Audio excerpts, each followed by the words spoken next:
నగరంలోని దర్గామిట్ట నందుగల బాలికల గిరిజన గురుకుల పాఠశాల నందు రాష్ట్ర ప్రభుత్వం ప్రతిష్టాత్మకంగా నిర్వహిస్తున్న మెగా పేరెంట్స్ టీచర్స్ మీట్ 4.0 కార్యక్రమాన్ని school management committee chairman Komaragiri Mahendrababu ఆధ్వర్యంలో ప్రిన్సిపల్ కన్వీనర్ మేరీ ప్రియత నిర్వహించారు. ఈ సందర్భంగా వారు మాట్లాడుతూ 216 మంది బాలికలకు నిర్వహిస్తున్న గురుకుల పాఠశాల నందు వారి తల్లిదండ్రులతో సమావేశమై వారి సూచనలను పొంది తల్లిదండ్రులకు వారి పరిసర ప్రాంతాలలోని బడి మానేసిన పిల్లలను నేర్పించడానికి సహకరించాలని విజ్ఞప్తి చేశారు. ప్రభుత్వం నుంచి పొందుతున్న పథకాలను విద్యార్థులకు ఏ విధంగా అందిస్తున్నది వివరించారు. అనివార్య కారణాలతో బడి మానేసిన పిల్లలను గుర్తించి వారికి కౌన్సిలింగ్ ఏర్పాటు చేయడం జరుగుతుందని తెలియజేశారు. ఈ కార్యక్రమంలో నాగమణి, వైస్ ప్రిన్సిపల్ గాయత్రి, అధ్యాపకులు మోహన్, ప్రసన్నలక్ష్మి, నూర్జహాన్, అనుష, శిరీష, ఉషామణి, విద్యార్థులు వారి తల్లిదండ్రులు అధిక సంఖ్యలో పాల్గొన్నారు.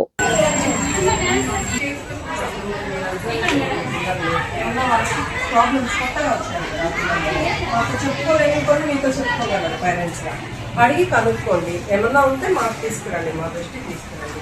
మీరు కూడా రేపు పాత వాళ్ళు కొంచెం పిల్లలకి డిసిప్లిన్ రావట్లేదండి. మేము ఎన్నిసార్లు చెప్తామంటే పొద్దున్న వేసిన దగ్గర నుంచి వాళ్ళకి ఏమి చేయొచ్చు ఏమి చేయకూడదు అని ప్రతిరోజు అసెంబ్లీలో చెప్తాం. మళ్ళీ వీళ్ళు అదే యూనిఫామ్లు అంటే నేను వీళ్ళు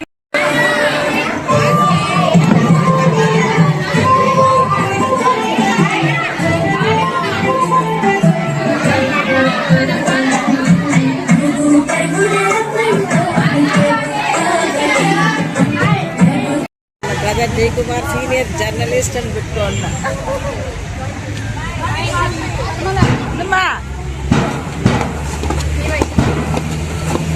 వీడియో తీయమని చెప్పు.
పాఠశాల 2016లో ఇది హాస్టల్స్గా ఉన్నాయి.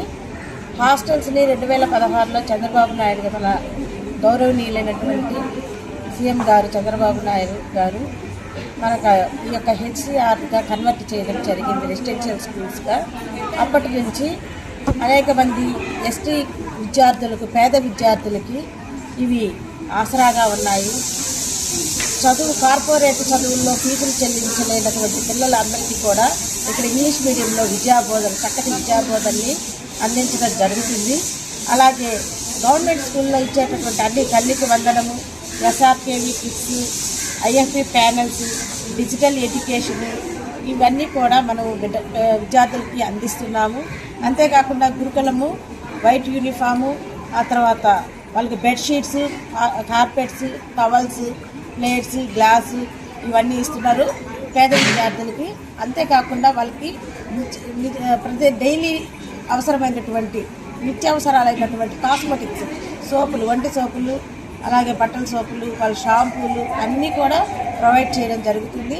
మెనూ కూడా పిల్లలకి రోజుకి మెనూ ప్రకారం గవర్నమెంట్ వారి గురుకులాలకు అందించినటువంటి మెనూ ప్రకారం నాణ్యమైనటువంటి భోజనాన్ని విద్యార్థులకి అందిస్తున్నాము.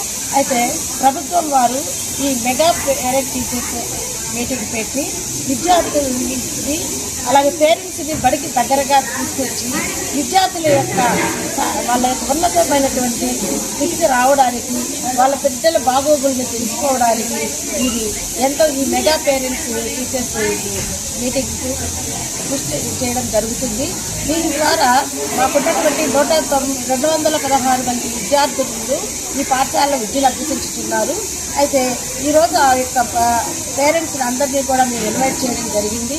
వాళ్ళందరూ కూడా మా పాఠశాలకు వచ్చినందుకు వారందరికీ కూడా ధన్యవాదాలు తెలియజేస్తున్నాను. మీ యొక్క బిడ్డల యొక్క సర్వతోముఖాభివృద్ధికి మీరు మీ వంతు కృషి, మేము మా వంతు కృషి చేస్తున్నాము. మీరు కూడా ఒక అడుగు వేసి బిడ్డల యొక్క బంగారు భవిష్యత్తు జీవితానికి మేము ఇద్దరము కూడా బాటలు వేయాలని కోరుకుంటూ మీరందరూ కూడా వచ్చినందుకు మీకందరికీ కూడా నా యొక్క ధన్యవాదాలు తెలియజేస్తూ ఉన్నాను. అలాగే తల్లిదండ్రులకి మరొక చిన్న మనవి, మీ యొక్క పరిసర ప్రాంతాల్లో ఉన్నటువంటి ఎస్టీ పిల్లల్ని అందరినీ కూడా వాళ్ళు ఎంతోమంది పనులకు పోతూ స్కూల్కి డ్రాప్ అవుట్స్గా తిరుగుతూ ఉన్నారు.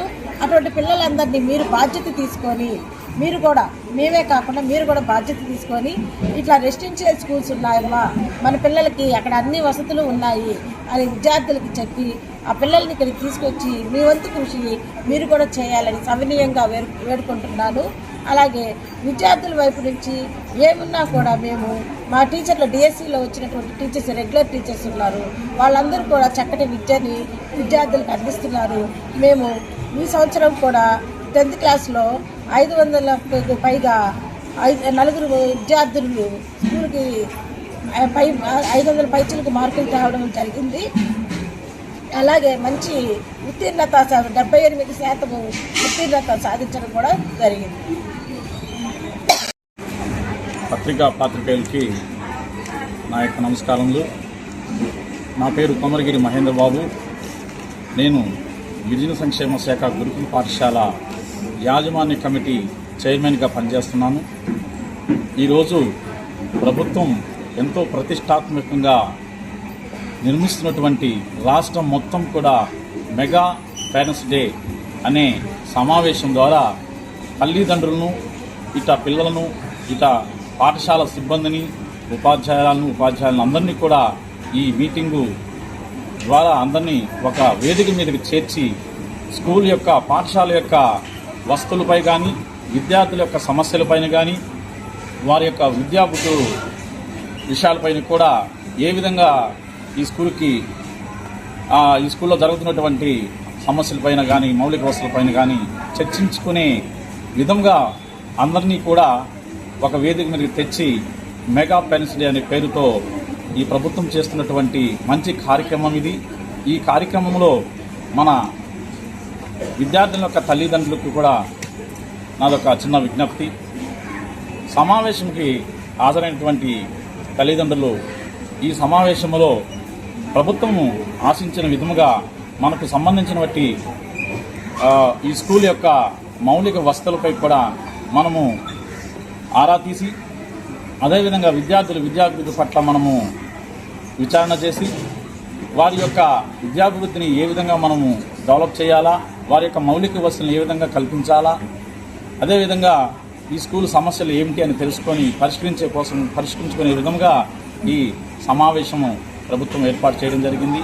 అంతేకాకుండా మనకి గొప్ప అవకాశము ఏర్పాటు చేసిన దానివల్ల సంవత్సరంలో ఇలాంటి సమావేశాలు జరుపుకోవడం వల్ల మన పిల్లలు ఏ విధంగా చదువుతున్నారు, వాళ్ళ యొక్క స్థితిగతులేంటి, వాళ్ళకి మెను పరిస్థితులు ఏంటి అనేది మన పాఠశాల ప్రిన్సిపాల్ గారి ద్వారా కానీ, ఉపాధ్యాయుల ద్వారా కానీ మనం నేరుగా తెలుసుకున్నట్టుకు ఈ సమావేశము మనకి దోహదపడుతుంది.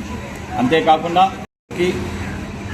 నా యొక్క మనవి, ప్రభుత్వం పాఠశాల అనేటువంటి గురుకుల పాఠశాలలో ముఖ్యంగా ఏర్పాటు చేసింది మన గిరిజన విద్యార్థుల కోసము. మన గిరిజనులు విద్యలో వెనకపడుతున్నారని, సమాజంలో అట్టడి స్థాయికి వెళ్తున్నారనే ఉద్దేశంతో వాళ్ళకు కూడా ఇలాంటి గురుకులాలు ఏర్పాటు చేసి ప్రత్యేకమైన విద్యను బోధించడానికై ప్రభుత్వము నియమించినటువంటి, ప్రభుత్వం ద్వారా క్వాలిఫై అయినటువంటి ఉపాధ్యాయులను ఈ గురుకుల పాఠశాలకు నియమించడం ఈ కూటమి ప్రభుత్వం చేసినటువంటి మనకి మంచి ఉపకారము. ఇలాంటి గురుకుల పాఠశాలలో వసతులు కూడా సరైన వసతులు కల్పిస్తూ వాళ్ళకి సరైన ఉన్నతమైన విద్యను అందిస్తూ, అదేవిధంగా మన తల్లిదండ్రులకు భారం అంటే ప్రైవేట్ స్కూళ్ళలో చదివే ఆ విద్యనే మన గురుకుల పాఠశాలను అందిస్తూ మనకి ఉపకారం చేస్తున్న ఈ ప్రభుత్వానికి మనం ఎంతో రుణపడి ఉన్నాము. కాబట్టి గిరిజన విద్యార్థి తల్లిదండ్రులకి నేను చెప్పేది ఏంటంటే మన పిల్లలతో పాటు మన చుట్టుపక్కల ఉండే పిల్లలను కూడా మోటివేషన్ చేసి మన పాఠశాలలు బాగున్నాయి, విద్య బాగుంది, వాళ్ళకి మౌలిక వసతులు బాగున్నాయి, విద్యాభివృద్ధి మెరుగుపడి ఉంది, కాబట్టి మీ పిల్లలను కూడా మా పిల్లలు చదివే పాఠశాలలో చేర్పించండి అని ఒక్కొక్క సందేశాన్ని ఇచ్చి మీరు కూడా ఒక్కొక్క విద్యార్థిని తల్లిదండ్రులు 10 మంది 15 మంది పిల్లల వరకు తీసుకొచ్చి మన గురుకుల పాఠశాల చేరుస్తారని చెప్పేసి ఈ పత్రికా ముఖంగా కానీ ఈ యొక్క మెగా పేరెంట్స్ సమావేశం ద్వారా కానీ నేను అందరికీ కూడా తెలియజేస్తూ విజ్ఞప్తి చేసుకుంటూ సెలవు తీసుకుంటున్నాను.